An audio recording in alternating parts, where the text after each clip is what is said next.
ماں کے ساتھ زنا کریں. استغفر اللہ. آج کے بعد کوئی بھی سود کا روپیہ کھائے نہیں. پیارو مزدوری کر لینا مگر کسی کو ستانا مت. چٹنی سے کھا لینا, گوشت ملے نہ ملے, مرغا ملے نہ ملے, بکرا ملے نہ ملے, دال سے کھا لینا مگر کسی کا حق مت مانو. کسی کو تکلیف مت دینا. یہاں تک کہ میں تو یہ کہتا ہوں انسان وہ ہے کہ کسی کتے کو بھی تکلیف ہو. ایک سید صاحب کی بات یہاں پہ یاد آ گئی ہے مجھے. حضرت بیٹے قبلہ سید احمد کبیر رفاعی, یہ کون آل رسول ہے؟ نبی کے روزے پہ جا کر کے ضد کر لی, نانا بغیر دیکھے سلام پڑھتا تب تو مسافہ کر کے ہی جاؤں گا.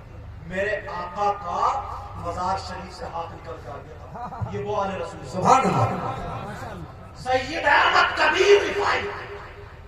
ان سے پوچھا کسی چاہنے والے نے, حضور آپ ولی کیسے ہوئے, آپ کو ولایت کیسے ملی, آپ کا یہ مقام کیسے؟ تو انہوں نے یہ لکھا کہ میں سید ہوں, میں آل رسول ہوں, میں تہجد پڑھتا ہوں, جبکہ سب تھی یہ باتیں ان میں کہ میں وہ ہوں, میں وہ ہوں. کہا بیٹا مجھے جیسے یاد ہے وہ بتاؤں. کہا جی. اللہ سننے کی بات. یہ بولے ایک مرتبہ میں فجر کی نماز پڑھ کے گھر میں آیا تو میرا دل تھوڑا سا بے قرار تھا.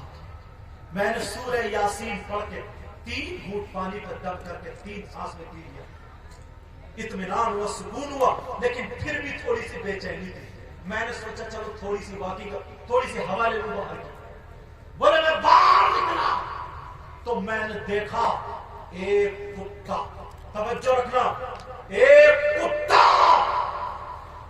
اس کی زبان نکلی ہوئی تھی, اس کے منہ میں جھاگ تھے اور بھائی بھائی کر رہا تھا, کی کر رہا تھا, گردن اس طریقے پوری طریقے سے پریشان تھا, بے جا پریشان تھا, بہت ہی تکلیف میں تھا.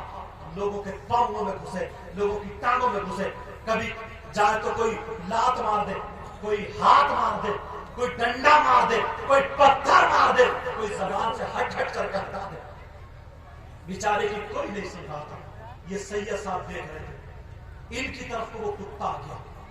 جیسے ان کی طرف کو آیا تو انہوں نے بھی اپنے کپڑے ایسے کر کے سنبھال لیے تاکہ اس کا تھوک نہ لگ جائے, کیونکہ اس کا تھوک ناپاک ہوتا ہے.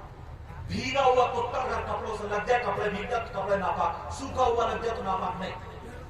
سمجھ میں آ رہی بات؟ اس کا تھوک ناپاک, یہ نہ لگ جائے.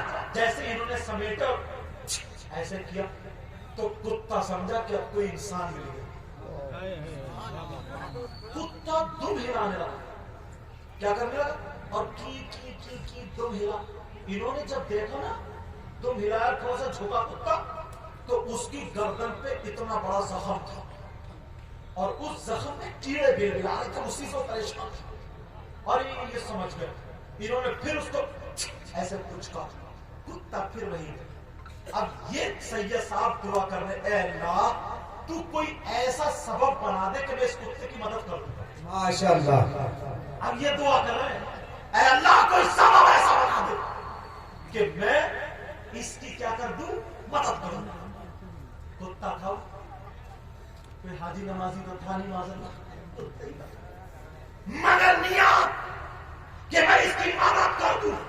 ادھر دیکھا, ادھر سامنے ایک باریک سا لوہے کا تار جس کو تان وہ بڑی بھی مل گئی, وہ اس کو ایسے کرتے کرتے اس تان کو اٹھایا اور انہوں نے اٹھا کر کے ایسے چمٹی کی طرح اسے بنا دیا, چمٹی کی طرح, اور کپڑے سمیٹ لیے تاکہ وہ نہ لگ جائے. پہلے پرانے لوگ تہبند باندھتے تھے, لنگی باندھتے تھے, وہ بھی وہی باندھے ہوئے تھے, وہ انہوں نے سمیٹ لی اور چمٹی سے ایسے ایسے کرتے کتا ایسے ہو گیا. ایک کیڑا اٹھایا اور زمین میں پھینک دیا, دوسرا کیڑا اٹھایا, تیسرا, سارے کیڑے بین دیے.